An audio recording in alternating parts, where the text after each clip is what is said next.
मेरे मौला अता कर तखय्यल गरी, मेरी गुरबत कदा ते सनम आमने। मिसले फिरदौस धरती दा सीना होवे, बेनज़र कोल नज़रे करम आमने। मेरे मौला अता कर तखय्यल गरी।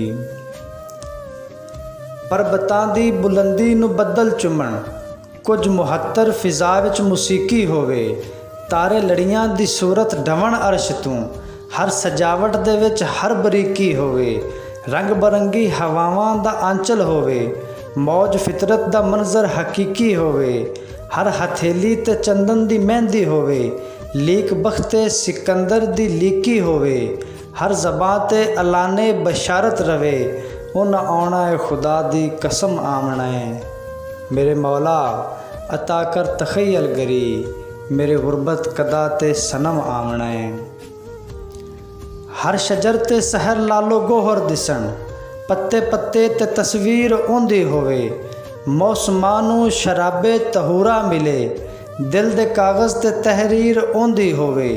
नक्शा जन्नत दा तैनू भी बदलना पवे, ऐसी नायाब जागीर ओंदी होवे। जुल्फां बिखरन हवा विच फसाने लिखण, हर फसाने ते तस्वीर ओंदी होवे। मिट्टी ताईं तां मैं तैनू चुमेंदा पिया, तैं ते फ़ख्रे हुसन दा कदम आमने।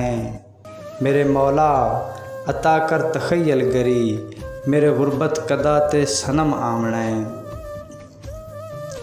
खिज़र लम्मी हयाती तू बागी दिसे, उस घड़ी दा मुवक्कद नमाजी दिसे। इश्क हट के बुजुर्गी तू गबरू दिसे, सोच के चमदे सहरा दी गाजी दिसे। तितलियां दी कतारा औंदा ना लिखण, गल हकीकी होवे रंग मजाजी दिसे। ठुमरियां भैरवी काफियां दादरे, साज धीमे होवन बेनियाजी दिसे। दिल बेकाबू ना हो वरना मैनू जानना है, बेभरम कोल सै बेभरम आमने। मेरे मौला अता कर तखय्यल गरी, मेरे गुरबत कदा ते सनम आमने।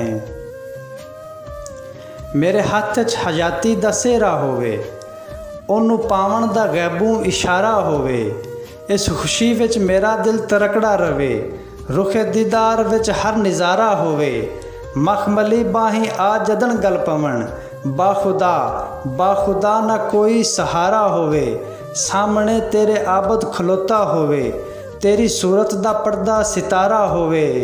मेरा माजी तू मेरा मुसल्ला बनी, मेरा माजी तू मेरा मुसल्ला बनी। उस इबादत दा वेखण अज़म आमने। मेरे मौला अता कर तखय्यल गरी, मेरे गुरबत कदा ते सनम आमने। मिसले फिरदौस धरती दा सीना होवे, बेनज़र कोल नज़रे करम आमने। मेरे मौला अता कर तखय्यल गरी।